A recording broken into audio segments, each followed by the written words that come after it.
Guys and welcome back to your very own station of psychology. So अब मैं दोबारा से आपको बताया कि जैसे वीडियो बनाने का सोच रही थी एक बार और क्लियरली, मोर क्लियरली, ठीक है, without telling you each and every book, ठीक है। सो जो लोग मेरे नोट से पढ़ रहे हैं वो इसको ज़्यादा अच्छा रहेगा उनके लिए, ठीक है।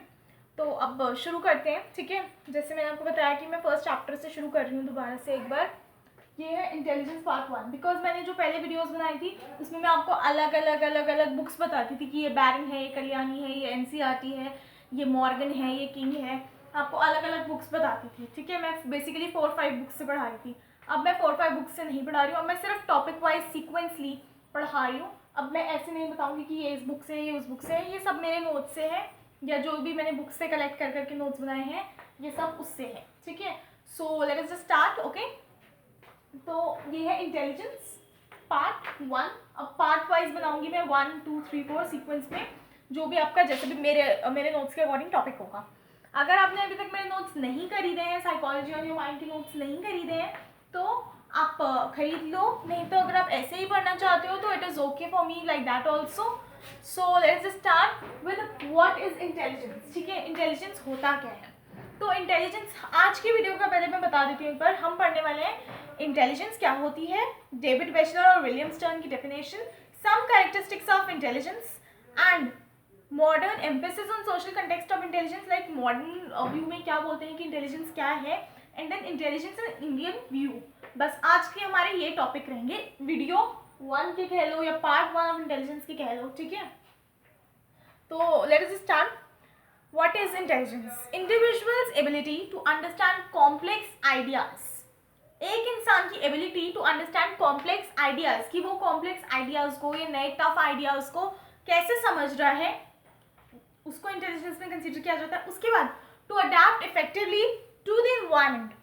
एनवायरमेंट में कोई इंसान कैसे अडेप्ट कर रहा है, कोई इंसान अपने एनवायरमेंट के साथ कैसे डील कर रहा है, वो that is also intelligence.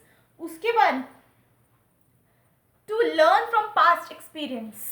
To learn from past experience मतलब जो हमने गलती पहले करी है वो हम दोहराएं ना। जो हमने किसी को देख के सीख लिया, किसी और के एक्सपीरियंस से सीख लिया, वो हम ना दोहराएं। एक बार अगर हमसे कोई गलती होती है हम दोबारा ट्राई करते हैं कि वो गलती हमसे दोबारा ना हो। तो that is also to learn from past experience. की जो इंटेलिजेंट लोग होंगे वो एक ही बार उस गलती को करेंगे, उसके बाद वो सीख लेंगे कि ये गलती है, ये गलत है, ये नहीं करना चाहिए, अगली बार से वो नहीं करेंगे इसको। To learn from past experience. Next one is to engage in various forms of reasoning. To engage in various forms of reasoning, कि हम अलग अलग तरीके से रीजनिंग करते हैं, ठीक है। कि किसी भी चीज़ के जैसे एट्रीब्यूशन ही हो गया कि to find causes behind others behaviour. तो the person who is engaging himself और herself in various types of reasoning is also intelligent. कि हम रीजन निकालते हैं, यहाँ पर ऐसा हुआ, शायद वहाँ पर ऐसा हुआ, उसको देख के उन्होंने कॉपी करके ऐसे कर लिया। तो हम दिमाग लगाते हैं कि किसी ने कैसे क्या किया, या हम और भी चीज़ों में रीजनिंग करते हैं, हम मैथ्स में रीजनिंग करते हैं, लॉजिक्स निकालते हैं कि ऐसा क्यों हुआ, यहाँ पर ये मल्टीप्लाई क्यों करा, यहाँ पर ये बॉडी मास के अकॉर्डिंग हुआ है, ऐसे करके। And to overcome obstacles by careful thought. To overcome obstacles by careful thought यानी कि हम सोच सोच के अपनी बाधाएं हटा दें। कि जो मतलब हमें पता चल रहा है कि अगर मैं इस टाइम पर इस चैप्टर को छोड़ दूँ तो मेरा काम चल जाएगा, because this chapter does not comes for very much marks. So अगर मैं इस चैप्टर को छोड़ दूँ तो केयरफुली आप थॉट कर रहे हो ना, उसका एनालाइज कर रहे हो उसको कि ये चैप्टर इतना इंपॉर्टेंट नहीं है, मैं इसको इग्नोर कर सकती हूँ या कर सकता हूँ, है ना। This is there. Now earlier, what was earlier what. अब ये हमने आपको अभी की डेफिनेशन बता दी कि अभी इंटेलिजेंस को क्या माना जाता है, कि व्हाट इज इंटेलिजेंस। अब now intelligence in earlier view, पहले क्या समझते थे, पहले के लोगों को इंटेलिजेंस क्या लगता था बेसिकली। पहले के लोग, earlier the term intelligence was thought to be inherited. पहले के लोग मानते थे कि जो टर्म इंटेलिजेंस होती है it is to be inherited. ये पेरेंट्स से ऑफस्प्रिंग में आती है, यानी कि जैसे कि जो पेरेंट्स हैं उनके बच्चे इंटेलिजेंट होंगे तो ही उनके बच्चे इंटेलिजेंट होंगे, और फिर उनके बच्चे, कि मतलब मेरे ग्रैंड पेरेंट्स अगर इंटेलिजेंट नहीं है तो मेरे पेरेंट्स भी इंटेलिजेंट नहीं और मैं भी इंटेलिजेंट हूँ और मेरे बच्चे भी आगे इंटेलिजेंट नहीं होंगे। तो पहले उसको ये माना जाता था इनेट एंड जनरल इन नेचर। पहले इनेट माना जाता था कि something which is from inside only, बाहर से हमें एनवायरमेंट से नहीं आ सकती, वो अंदर से ही होती है। जैसे कि आप इनेट करते हो डीएनए, कि वो चेंज नहीं हो सकता, it remains constant, okay. And then general in nature, general is something की कॉमन, कि जैसे पहले जनरल इन नेचर पहले के लोग मानते थे कि जो बच्चा अकेडमिक्स में अच्छा है बस वो अच्छा है, जिसके नंबर अच्छा आ रहे हैं वो अच्छा है, जिसके नंबर कम आ रहे हैं वो गधा है, पहले ये मानते थे। लेकिन आज की डेट में विद इंक्रीजिंग टाइम आजकल स्पोर्ट्स को भी इतना इंपॉर्टेंस दिया जाता है, डांस को भी इतना इंपॉर्टेंस दिया जाता है, म्यूजिक को भी इतना इंपॉर्टेंस दिया जाता है, एक्स्ट्रा करिकुलर एक्टिविटीज में भी अगर कोई अच्छा है तो उसको स्पोर्ट्स कोटा मिल जाएगा आगे जाके कॉलेज में, कि उससे उसका एडमिशन हो जाएगा, उससे उसको और बाकी चीज़ों में हेल्प मिल सकती है, ठीक है। But with change in time the nature of intelligence has changed a lot. जैसे कि मैंने बताया पहले ये मानते थे, अब जो है ये मानते हैं। Nature of intelligence has been changed a lot. पहले इनहेरिटेड, इनेट एंड जनरल मानते थे, अब हम ये भी मानते हैं कि पास्ट एक्सपीरियंस से क्या लर्न किया, किस तरीके की रीजनिंग करता है बच्चा, कैसे वो अपने इन्वायरमेंट में अडेप्ट करता है इफेक्टिवली, कैसे वो कॉम्प्लेक्स आइडियाज को समझता है, उनके साथ डील करता है, कैसे वो अपने ऑब्स्टिकल्स हटाता है केयरफुल थॉट करके। So this was there.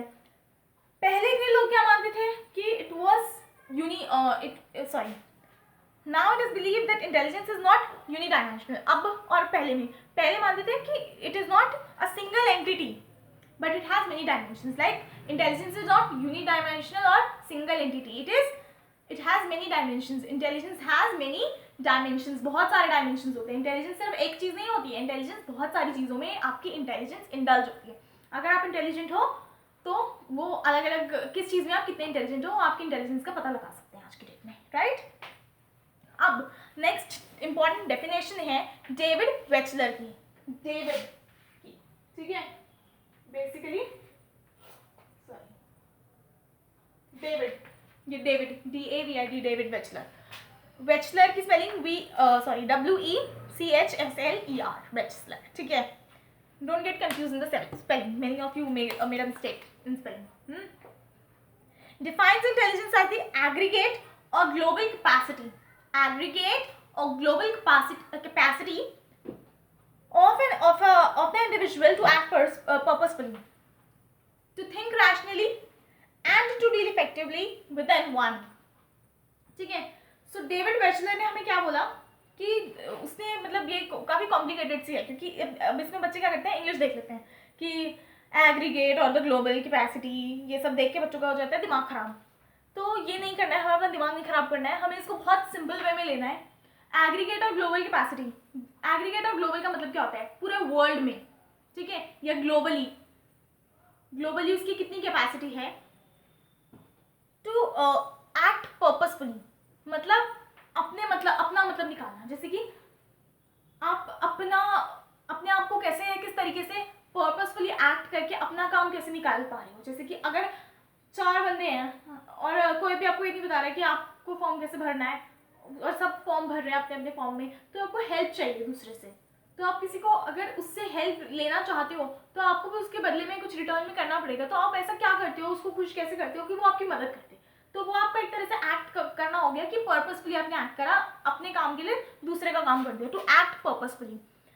To think rationally मतलब लॉजिकली, टू थिंक रैशनली कि लॉजिक लगाते हैं हम, कि कोई भी काम करते हैं हम सबसे पहले लॉजिक ही लगाते हैं, हम सोचते हैं कि हमें क्या करना है कैसे करना है, ठीक है, दैट इज देयर।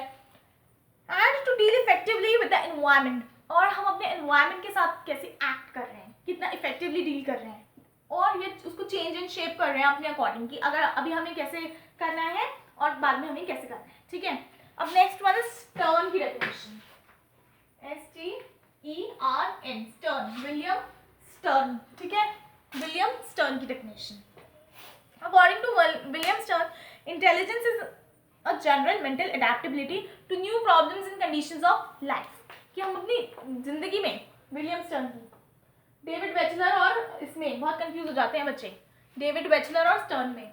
तो स्टर्न की छोटी सी डेफिनेशन है, डेविड वेचलर की कंफ्यूजिंग डेफिनेशन है, ठीक है। विलियम स्टर्न की डेफिनेशन में intelligence is a general mental adaptability, कि हम मेंटली कैसे अडेप्ट करते हैं अपने नई प्रॉब्लम्स के साथ और कंडीशंस के साथ। जैसे सडनली आपका प्रोग्राम है आज कि आज तो मेरे को भाई बहुत अच्छे से तैयार होना है, फैशन करके एकदम जो है अपने भैया के घर जाना है, like recently Diwali was there, ठीक है।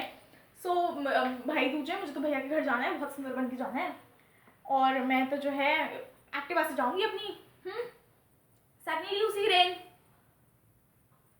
जो कि कभी जनरली वैसे ऐसे टाइम पे आती नहीं है, लेकिन सडनली उसी रेन, तो उसमें you might feel a little bad ना कि यार बारिश हो गई अब मैं क्या करूँ, लेकिन उसके साथ अगर आप उसका अडेप्टिवली इफेक्ट अडॉप्ट करो तो आप ये कह सकते हो कि मेरी मौसी भी जाएंगी, मौसी के पास कार है, हम मौसी को बोल देंगे कि हमें भी ड्रॉप कर दो, तो वो आपकी न्यू प्रॉब्लम और कंडीशंस ऑफ लाइफ आपने एक्सेप्ट कर ली इफेक्टिवली, आपको इतना दिमाग नहीं लगाना पड़ा। अदरवाइज अगर कोई फूल होता, मैंने ये एक इंटेलिजेंट वाला एग्जाम्पल दिया है, अगर कोई फूल होता तो वो रोने मरने लग जाता कि ओ नो अब तो ठंड भी हो गई, मैं कैसे पहनूंगी, ये कैसे पहनूँ, मैं कैसे तैयार हूँ, मैं क्या करूँ। सो दिस इज देयर कि आप अपने इन्वायरमेंट के साथ कैसे इफेक्टिवली या अपने इन्वायरमेंट की प्रॉब्लम्स और कंडीशंस के साथ कितना इफेक्टिवली वर्क करते हो, ठीक है। Then the next topic you have is characteristics of intelligence. Characteristics of intelligence. Intelligence is the ability of the organism to adjust consciously to new conditions and problems of life and also to change and shape the existing environment as and when required. जैसे कि मैंने बताया, ability of the organism to adjust consciously to new conditions and problems of life and also to change and shape the existing environment as and when required. जब भी हमें ज़रूरत हो तो हम environment change कर सकें अपने according, right? उसके बाद it is the ability to do abstract thinking. Abstract thinking मतलब within the mind only, जो अपने आप के दिमाग के अंदर अंदर चलती रहती है, दूसरों को पता भी नहीं चलता कि आप ऐसा सोच रहे हो. That is also there. Then the third one is it is also the capacity to learn to solve higher, मतलब first of all to learn, ठीक है, हम कितना अच्छे से लर्न कर रहे हैं, कितना तमीज से हमें याद हो रहा है, कितना रिटेन कर पा रहे हैं हम, ठीक है. उसके बाद नेक्स्ट मतलब इसी का नेक्स्ट पार्ट है to solve higher kind of mental activities, to solve higher kind of mental activities की नेक्स्ट लेवल की. जैसे अभी मेरी एज जितनी भी है, मतलब मान लो सपोजिंगली अगर किसी की एज 10 साल है तो वो 12 साल का मैथ सॉल्व कर रहा है या 12 साल की ग्रामर सॉल्व कर पा रहा है, तो इट मीन्स 12 साल वाले बच्चे की, तो इट मीन्स वो उसकी मेंटल एक्टिविटीज हाई लेवल की हो रही है, यानी कि उसकी मेंटल एज ज़्यादा हो रही है, तो उससे क्या होगा, उसका IQ बढ़ जाएगा. ये वाले कंसेप्ट हम बाद में पढ़ेंगे. और to do harder task in shorter time and profit from past experience. Harder task, tough task हम कम समय में करने लगते हैं. जैसे कि एक बार हम 1 किलोमीटर भागे, हमें आधा घंटा लग गया, दूसरी बार भागे 25 मिनट लगे, तीसरी बार भागे 20 मिनट लगे, फिर अगली बार भागे 10 मिनट लगे. ऐसे धीरे धीरे करके हमें जो है, हमें इतनी हैबिट हो गई कि हमारे 4 मिनट में 5 मिनट में हम 1 किलोमीटर भागने लग गए, ठीक है. 4 मिनट 5 मिनट तो कुछ ज़्यादा ही हो गया, बट 8-10 मिनट में लोग भाग लेते हैं जो बहुत ज़्यादा प्रैक्टिस में रहते हैं. सो वो हमारी harder task in shorter time, धीरे धीरे अगर हम प्रैक्टिस करेंगे तो हम बहुत कम उसके साथ भी भाग जाएंगे. And to profit from past experience, कि हमें जो हमारे साथ पहले हुआ है, जैसे कि मैंने बताया, उससे हम प्रॉफिट ले लें, दोबारा हम वो गलती ना दोहराएं, ठीक है. अब लास्ट वाली है, it is the ability to perceive the relationship between different things. दो चीज़ों में रिलेशनशिप क्या है, जैसे हम कोई चीज़ रिलेटेबल मीम होती है, कोई रिलेटेबल मीम होती है तो हम एकदम लर्न कर लेते हैं उस चीज़ को, है ना. तो रिलेशंस निकालें हम थिंग्स में और उसको लर्न करें. And the next one is the ability to perceive the situation as an organised whole. आप सिर्फ अपने पर्सपेक्टिव से ना देखो चीज़ों को, दूसरों के पर्सपेक्टिव से भी देखो कि मम्मी ने आज मुझे डांटा, आज उनको कुछ प्रॉब्लम रही होगी इसीलिए उन्होंने मुझे डांट दिया, मेरे को इस चीज़ को इतना वो नहीं करना चाहिए. नहीं तो अगर उन्होंने मुझे डांटा, खामखा मुझे डांटा डांटा डांटा करके मैं वो हो जाऊंगी, है ना, फ्रस्ट्रेट हो जाऊंगी. So as an organised whole अगर मैं उसको परसीव करूँगी कि आज उनका भी मूड खराब रहा, देख खराब रहा, उन्होंने मुझे कुछ कह भी दिया तो मुझे इसको इतना माइंड नहीं करना चाहिए, ठीक है. So it is the ability to perceive as an organised whole.